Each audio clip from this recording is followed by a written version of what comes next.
The objective measurements are easy to determine. These include the child's body temperature, head circumference, weight, and length. Body temperature may be taken rectally, axillarily, or orally. Rectal temperature is normally between 36.8 and 37.5 degrees Celsius. Temperatures between 37.5 and 38 degrees are defined as a raised temperature, whereas a rectal temperature of over 38 degrees is by definition fever.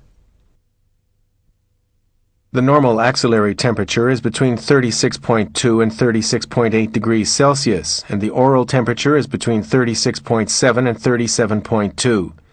Note that the axillary temperature is around half a degree lower than the rectal or oral figure. Body temperature undergoes rhythmic oscillations during the day. Physical activity and digestion raise the temperature slightly.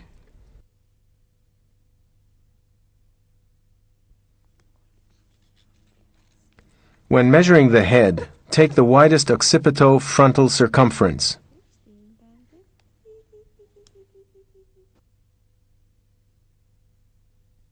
Babies are weighed unclothed on a scale pan.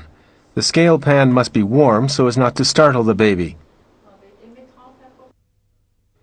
Older children are weighed standing on normal scales.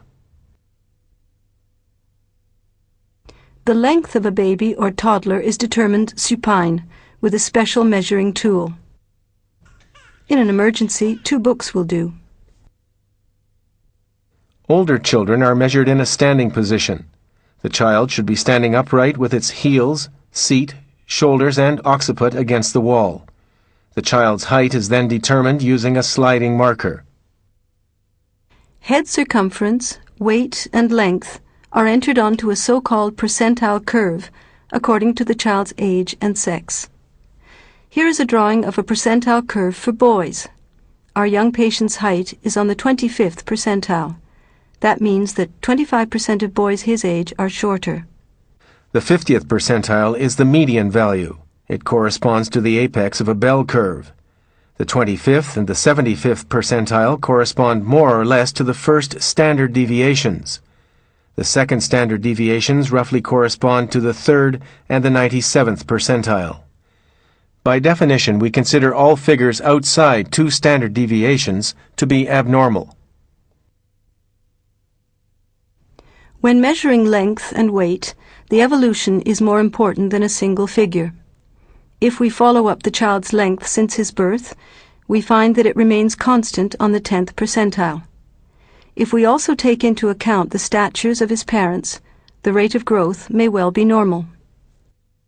Another child's length is also on the 10th percentile. This in itself is not a reason for concern, but if we follow up the child's length from the time when he was born, we find that it used to be among the longest but has now become one of the shortest for his age.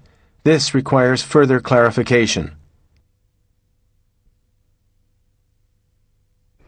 And now for the actual examination.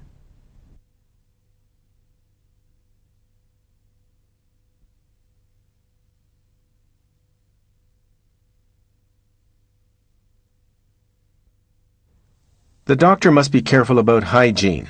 An effective and simple measure is washing and disinfecting the hands before and after the examination.